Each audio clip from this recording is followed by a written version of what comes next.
beaucoup David. Et je vous passe aussi à toute l'église le bonjour de Philippe, qui est mon collègue pasteur aussi à Fribourg. Euh, il vous passe vraiment un bonjour à tous. On aime le gospel Jura, on aime beaucoup aussi votre couple pastoral. On aime cette famille d'église aussi dans laquelle on vit des choses qui sont fabuleuses aussi au fur et à mesure des années. On va fêter nos 8 ans avec les Gospel Center et on se réjouit d'en passer beaucoup d'autres encore. On vient de chanter puissance, autorité, royaume et dignité, ton nom est au-dessus de tout. Et dans la louange, on chante ça, et ça passe un peu comme ça, on dit ouais, gloire à Jésus. Mais est-ce qu'on se rend compte à quel point c'est une bonne nouvelle pour nous que son nom soit au-dessus de tout ça? Parce que ces paroles-là sont notamment issues de l'épître aux Éphésiens dans le premier chapitre. À la fin du premier chapitre, il y a tous ces versets qui vont nous dire « Et voilà, Dieu a placé Christ sur le trône et il a placé sous ses pieds les puissances, les autorités, les dignités, tout nom qui puisse être cité dans ce siècle, etc. » Il a tout placé sous les pieds du Christ. Et à partir de là, il dit « Et ensuite, il a pris l'Église. Et il a mis l'Église avec Jésus sur le trône. Il nous a assis avec lui dans les lieux célestes. Et le Christ est la tête et nous sommes le corps. Si nous sommes le corps de Christ, c'est-à-dire que qui est sous nos pieds? Toutes ces choses-là qu'on vient de chanter, puissance, autorité, dignité, tous ces noms-là sont sous nos pieds. Et c'est important de se dire que ça, c'est une bonne nouvelle. Parce que dans l'Épître aux Éphésiens, il va continuer après avec un certain nombre de combats que les chrétiens vont vivre dans l'Église. Et il y a un certain nombre de versets qui vont parler notamment des manœuvres du diable contre l'Église et contre chacun. Et ces moments dans lesquels une manœuvre, alors nous on voit une manœuvre comme je prends ma voiture, je fais un créneau. Une manœuvre, c'est sur le champ de bataille. C'est comment est-ce qu'on bouge sur le champ de bataille pour piéger l'ennemi et arriver à faire que l'ennemi tombe. Et le diable veut ça, il veut qu'à un moment on tombe.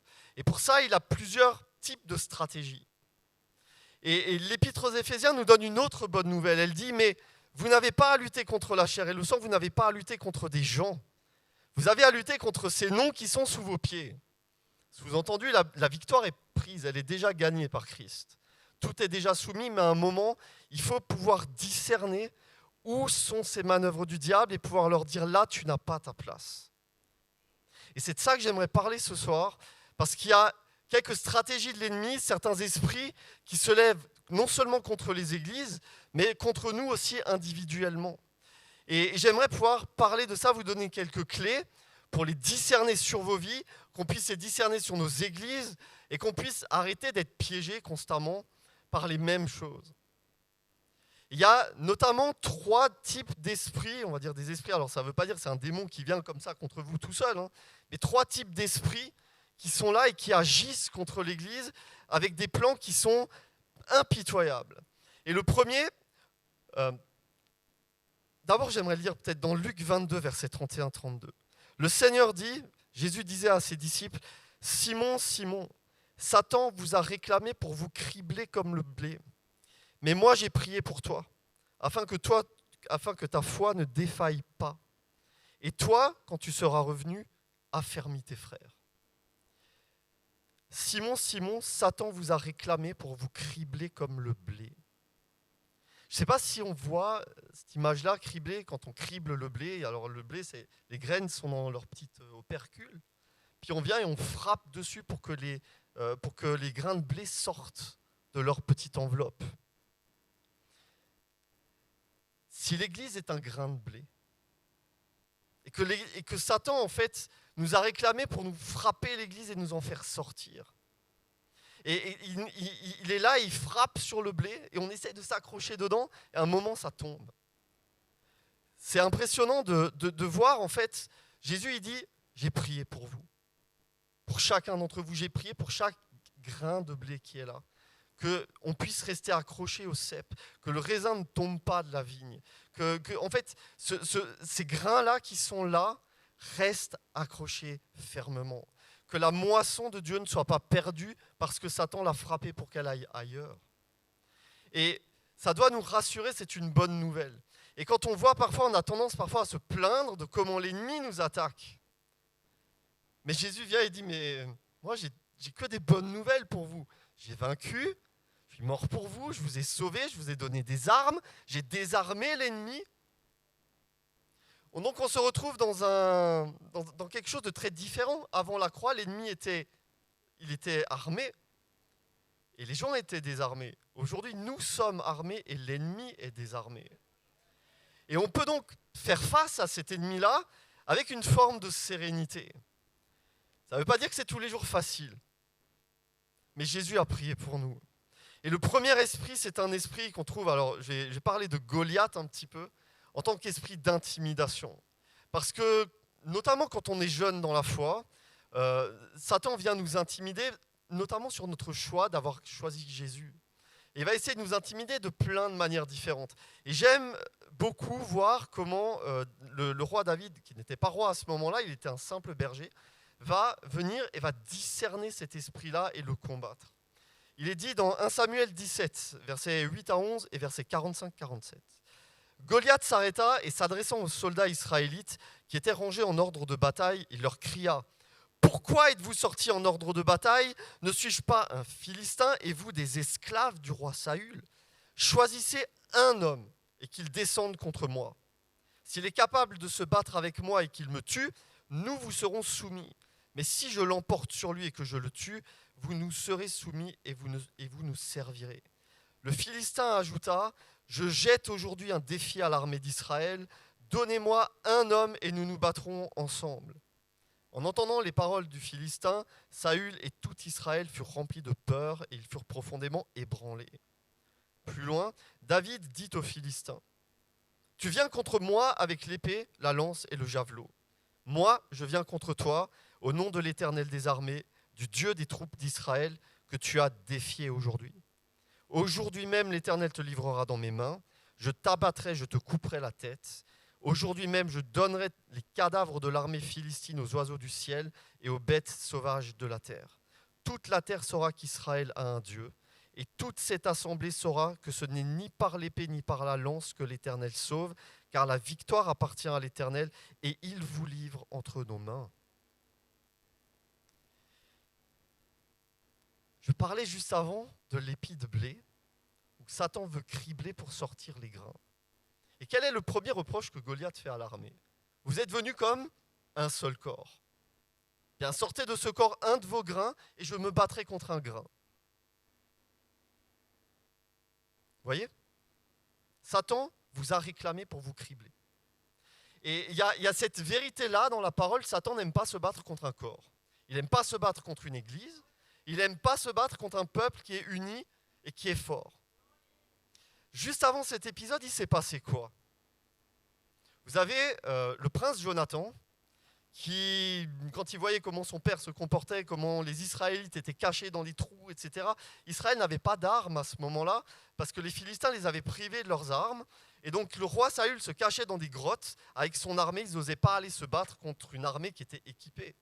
Vous aviez je ne sais plus combien de dizaines de milliers de soldats du côté philistin. Et ils étaient, si ma mémoire est bonne, ils étaient 3000 du côté israélite. Donc 3000 hommes avec des bâtons et des fourches contre une armée de Philistins armés avec des épées, avec des chars, avec des chevaux. Et Jonathan, il prend son porteur d'armes, il dit « Qu'est-ce qui empêche l'Éternel de sauver son peuple au moyen d'un seul homme comme de plusieurs ?» Et il vient là, il monte sur un promontoire rocheux et il va se battre contre une petite garnison de Philistins et Dieu vient faire le reste. Il met un désordre pas possible au milieu des Philistins, ils s'enfuient, ils jettent leurs armes dans leur course et Israël n'a plus qu'à sortir de ses cachettes, à leur courir après, ils ramassent les épées et ils gagnent la bataille. Et là vous avez finalement, Israël a repris ses terres. Et les Philistins viennent et ils disent mais on a perdu la bataille donc qu'est-ce qu'on fait maintenant?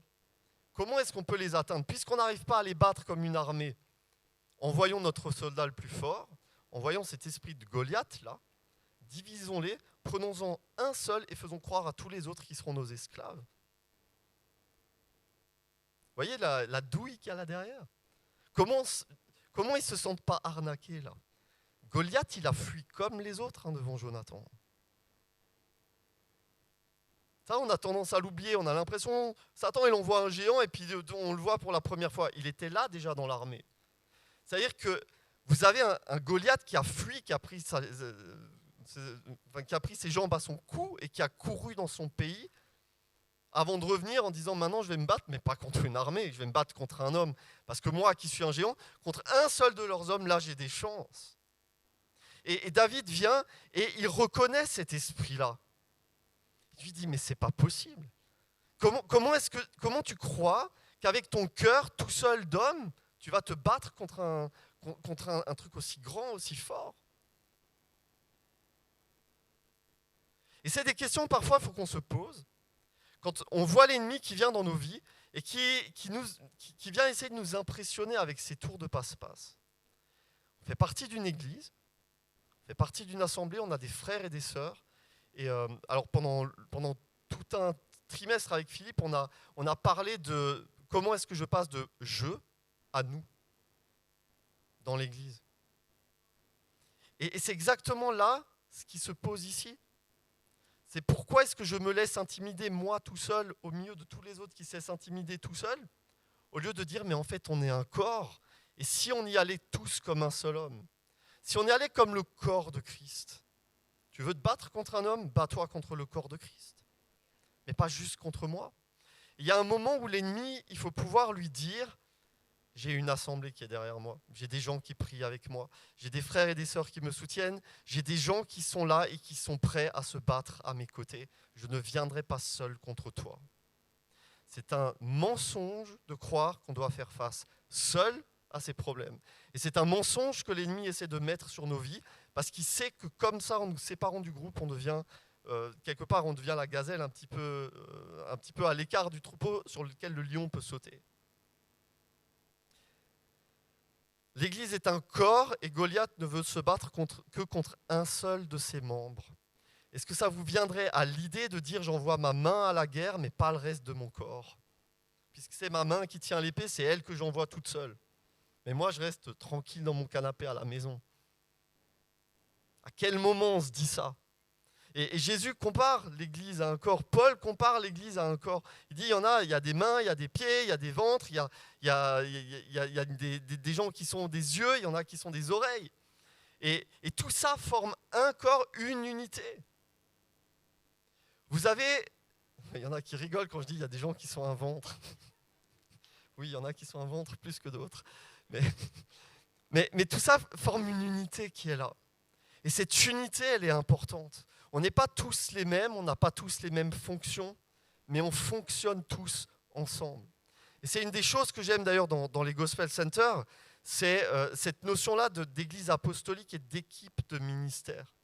Où on ne fonctionne pas en se tirant dessus, en disant mais qui c'est qui est le plus apte dans l'église à faire ci ou à faire ça? Philippe a un don plus apostolique, moi j'ai un don plus d'enseignant, on a des personnes qui ont des dons plus de pastoraux, on en a qui sont des évangélistes. On reconnaît les gens dans le ministère et on n'est pas des concurrents. On est un corps qui avance ensemble. Et dans cette dynamique-là, il y a un certain nombre de pièges de l'ennemi dans lesquels on ne peut pas tomber parce que quand un commence à dévier, vous avez tous les autres ministères qui sont là en train de dire hey, tu fais quoi là? Et qui nous ramènent en fait dans ce chemin-là. C'est vrai au niveau local, c'est vrai aussi au niveau du mouvement. On est sous des autorités apostoliques, sous des manteaux prophétiques, on appelle ça parfois.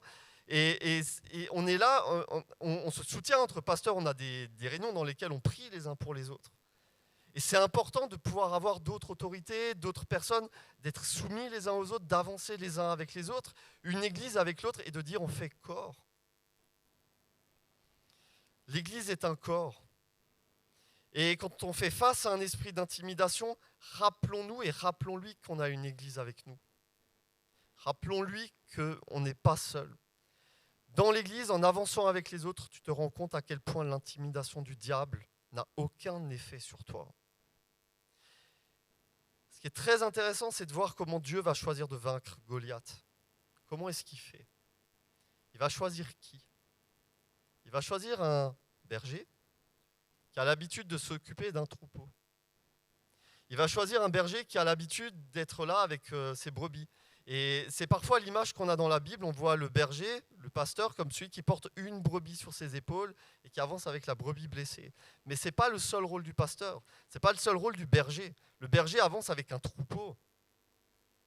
Et ce qui est bien avec un berger, c'est que le berger est capable non seulement de prendre soin et de guérir une brebis après l'autre, mais il est aussi capable de défendre son troupeau. Et quand David vient devant Saül pour dire « moi, je vais me battre contre Goliath », c'est assez drôle comment, en fait, personne ne croit en lui. Son père ne croit pas en lui, ses frères ne croient pas en lui, il le croit tout juste bon à venir leur apporter du fromage sur le champ de bataille. Et le roi dit « mais pourquoi toi ?» Puis voilà ce que lui répond David. « Ton serviteur faisait paître des brebis de son père, et quand un lion ou un ours venait en enlever une du troupeau, je courais après lui, je le frappais, j'arrachais la brebis de sa gueule. S'il se dressait contre moi, je le saisissais par la gorge, je le frappais, je le tuais. C'est ainsi que ton serviteur a terrassé le lion et l'ours, et il en sera de même du Philistin, de cet incirconcis, comme de l'un d'eux, car il a insulté l'Éternel Dieu vivant. » Vous voyez, dans le mouvement qu'on a là, vous avez un Saül que le peuple a choisi. Il voulait un roi comme les rois des autres peuples. Grand, fort, imposant, chef d'armée, stratège, intimidant quand on vient devant lui. Puis vous avez David, un jeune, berger, dernier de ses frères, délaissé par son père. Il y en a qui disent que, vu comment il était, potentiellement c'était un fils bâtard. On ne sait pas trop si c'en était un, mais peu importe, délaissé par son père, qui ne voulait même pas le faire hériter. Et Dieu vient lui dire, mais en fait, lui est un roi selon mon cœur. Parce que non seulement il prend soin du troupeau, mais il est capable de se lever contre l'ours et contre le lion. Et il y a là un truc là derrière qui est fort. Parce que Saül, quand on le voit en tant que roi, Saül, il défend quels intérêts ? Il défend ses intérêts à lui, les intérêts de sa maison. Il sait jouer avec la politique, il sait jouer avec la religion. Il embauche des prêtres qui disent ce qu'il a envie d'entendre. David, il n'est pas comme ça. Vous avez là un pasteur en fait qui non seulement prend soin du troupeau et en même temps est capable de faire face au lion et à l'ours. Et c'est ça que Dieu veut. C'est ça qu'il veut d'ailleurs dans des ministères pastoraux. Et moi je veux honorer David parce que je sais que tu es comme ça aussi. Où il y a ce fort côté pastoral et en même temps cette autorité-là de Dieu qui est placée aussi sur toi de pouvoir faire face au lion, de pouvoir faire face à l'ours. Et c'est un cadeau dans l'Église. Je ne sais pas parfois si vous vous rendez compte, parfois on voit le pasteur, c'est Caron dont tu parlais avant avec les livres, dans un de ses speeches, il disait, mais le pasteur c'est celui où on dit, il aime l'Église et l'Église l'aime. Et puis parfois certains, vous savez, voient leur pasteur comme il m'aime, il y a une forme de faiblesse à aller titiller là. Parce que si quelqu'un m'aime, il y a le côté sentimentaliste, il y a le côté des émotions, je vais pouvoir jouer là-dessus et puis grappiller quelque chose. Et parfois, les pasteurs dans les églises sont les gens les plus malmenés. Parce que quand on voit quelqu'un qui a une autorité apostolique, on ne va rien dire. En général, ils vont essayer d'aller vers lui et de se faire ami-ami pour avoir le pouvoir. Mais quand il y a quelqu'un qui est plus pastoral, on se dit, ah, là, c'est quelqu'un qui ressent les émotions des gens, je vais jouer là-dessus et je vais essayer de le détruire avec ça.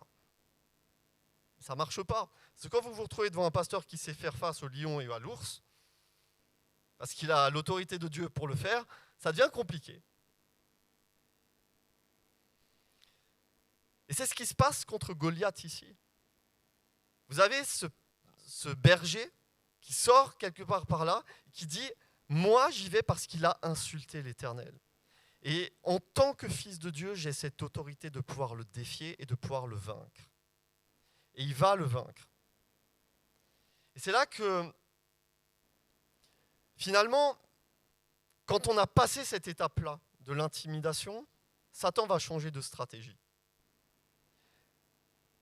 Je vais peut-être pas lire, je vais quand même lire l'histoire, mais je vois que le temps avance, mais je vais prendre le temps de lire les différents textes.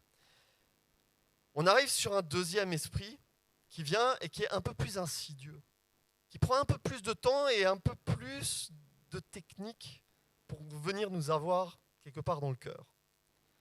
Juge 16, versets 4 à 17. Après cela, Samson aima une femme dans la vallée de Sorek. Elle se nommait Dalila. Les princes des Philistins montèrent vers elle et lui dirent « Flatte-le pour savoir d'où lui vient sa grande force et comment nous pourrions nous rendre maîtres de lui. » Vous voyez, là, on fait face à un homme qui est fort, qui est sûr de lui, Il a cette force et cette autorité de Dieu. Et ils disent, on va essayer de trouver son point faible ailleurs. Nous te donnerons chacun 1100 cycles d'argent. Dalila dit à Samson, dis-moi, je te prie, d'où vient ta grande force et avec quoi il faudrait te lier pour te dompter. Samson lui dit, si on me liait avec 7 cordes neuves qui ne soient pas encore sèches, je deviendrais faible et je serais comme un autre homme. Les princes des Philistins apportèrent à Dalila 7 cordes neuves qui n'étaient pas encore sèches. Elle le lia avec ses cordes. Elle avait des gens en embuscade chez elle, cachés dans sa chambre. Elle lui dit, les Philistins sont sur toi, Samson. Et il rompit les cordes comme on rompt un cordon d'étoupe quand il sent le feu. Ainsi le secret de sa force ne fut pas découvert. Dalila dit à Samson, voici tu m'as menti, tu m'as dit des mensonges, maintenant je te prie, dis-moi avec quoi il faut te lier. Elle va le piéger encore 2 fois comme ça, puis elle lui dit, comment peux-tu dire je t'aime, puisque ton cœur n'est pas avec moi? Voilà 3 fois que tu t'es joué de moi, et tu ne m'as pas dit d'où vient ta grande force.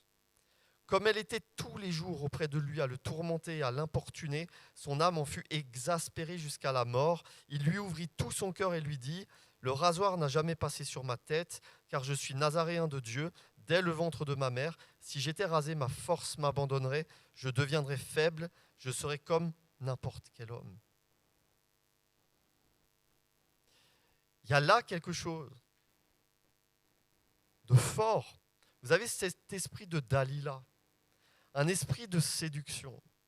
Alors on a l'habitude de dire, alors je ne suis pas tout à fait d'accord avec plein de trucs, mais de dire que Samson, c'était celui qui était attiré par les femmes, c'était sa faiblesse, etc.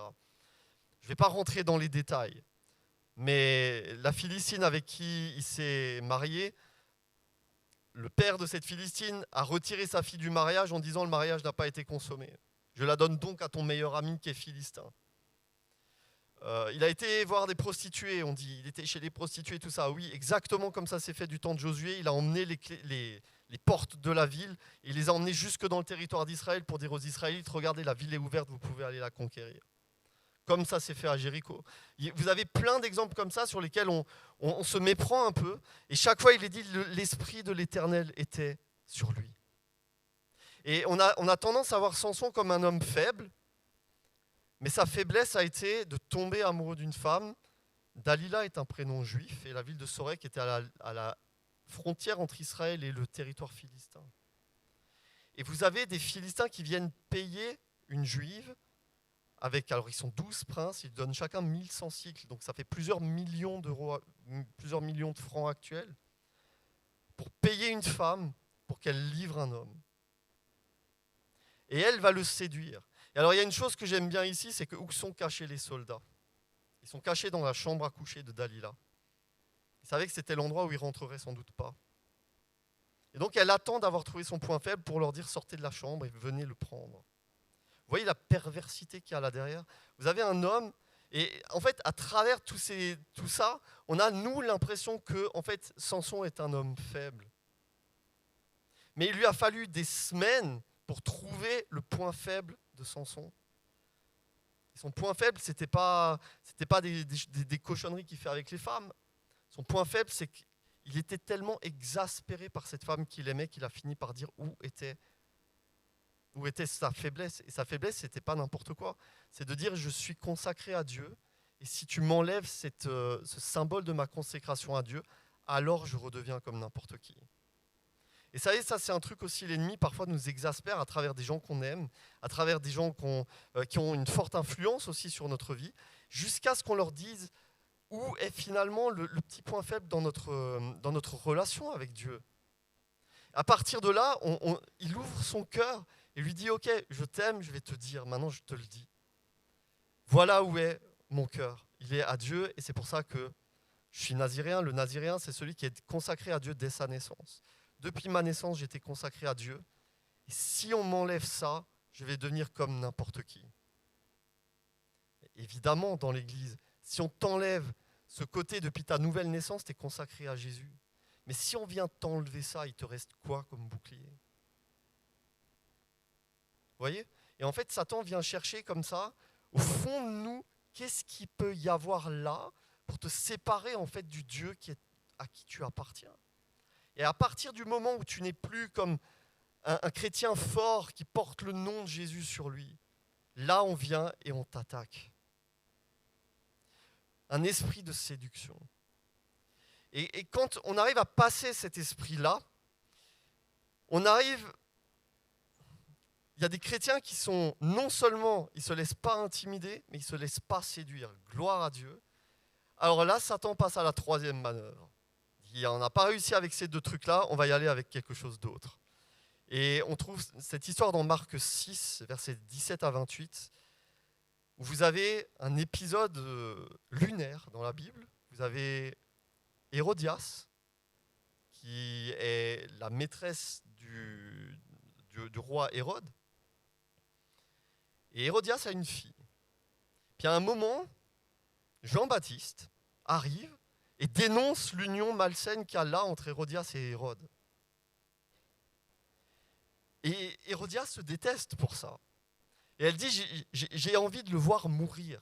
Puis Hérode, il ne peut pas le faire mourir parce que le peuple aime Jean-Baptiste.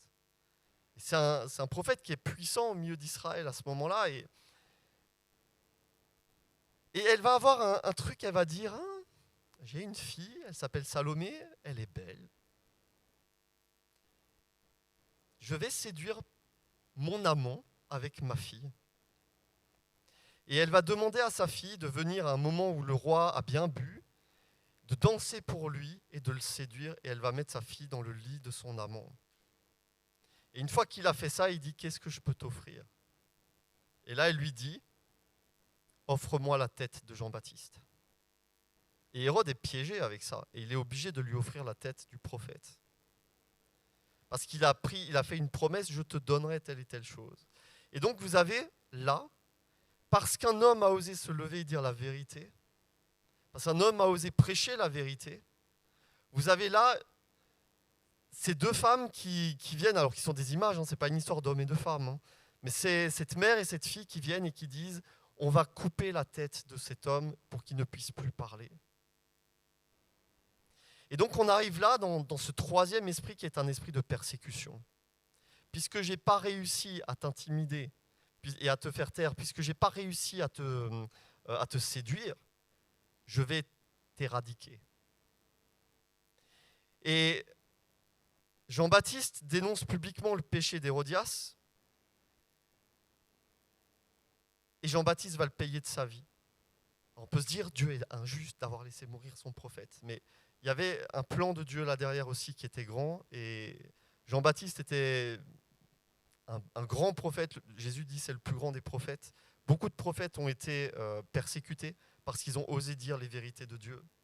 Ce n'est pas le seul qui est mort parce qu'il a dit les vérités de Dieu. Et l'esprit d'Hérodias et de Salomé agit contre ceux qui osent exposer le péché à la lumière.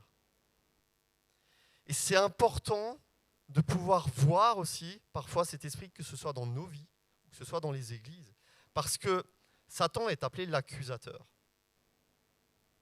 Et il n'aime pas quand on vient dire ce que lui, il fait. Lui, il aime mettre en lumière tout ce que nous, on fait, et il oublie que...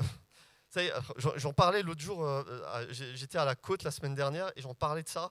Je disais, ça m'énerve, j'ai encore entendu dans une église quelqu'un qui disait au micro, et si maintenant il y avait cet écran-là, et qu'on mettait tous tes péchés là sur l'écran, qu'est-ce que diraient les gens? Et il disait en gros, comporte-toi comme si tu n'avais pas peur que tout ce que tu fais puisse être marqué là devant les gens.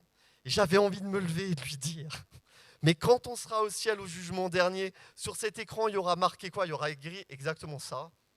Il y aura marqué Jésus, il y aura marqué le sang de Jésus, point. Il y aura marqué pardonner. Et Dieu va pas nous rabaisser à faire la liste de nos péchés avant qu'on entre dans la grâce. La grâce est là pour effacer notre péché.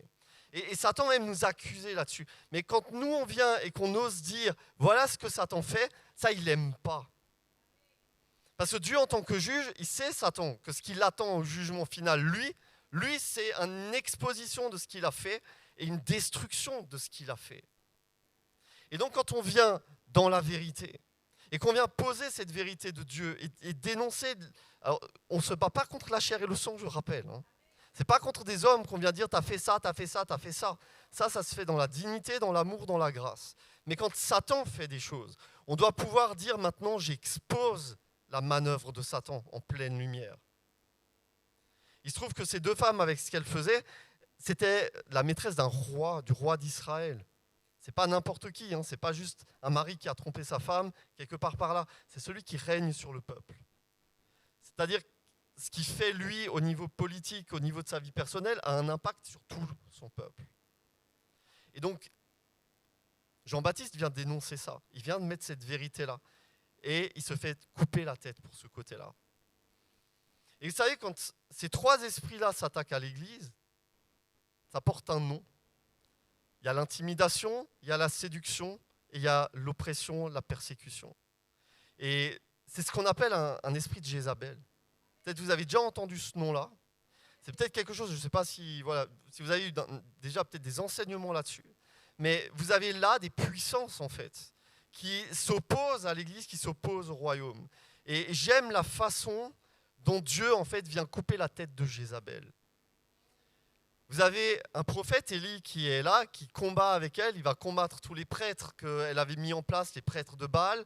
Ils vont perdre, ils vont avoir la tête coupée aussi, eux, et ça va mal se terminer pour ces gens-là. Puis elle rentre dans une colère tellement grande que Élie devient dépressif. Il est envoyé au désert, Dieu vient le nourrir, il vient le relever, il vient le guérir. Et vient lui dire, écoute, tu vas appeler avec toi un autre prophète qui va porter une double onction. Il s'appelle Élisée. Et il va oindre deux rois. Et il va oindre Jéhu notamment, le roi qui va tuer Jézabel. Et là, quand sa tête est coupée, sous l'onction, vous avez les chiens qui viennent et qui mangent son corps. Il ne reste que sa tête, ses mains et ses pieds. Il reste ce qui doit être exposé, en fait. Il reste la vérité sur elle. Ce que ses mains ont fait, là où ses pieds sont allés, et ce que sa tête a réfléchi. Et c'est exactement ce qui doit rester de Satan quand il vient contre l'Église. On ne doit pas oublier les manœuvres qu'il a mis en place, on ne doit pas oublier l'idéologie qu'il y a eu derrière. Mais on ne doit plus le voir comme un corps qui agit, on doit le voir comme quelque chose qui a été mis en lumière et qui a été donné à manger aux chiens.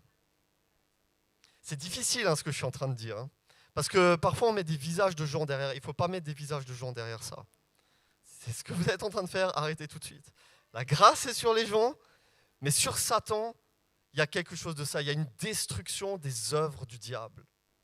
Satan, c'est le lion qui cherche qui dévorer. Satan, c'est celui qui cherche, c'est le lion qui cherche qui dévorer. Et il y a un moment où on doit pouvoir dire, moi, dans mon église, je ne laisse rugir qu'un seul lion, et ce n'est pas celui-là.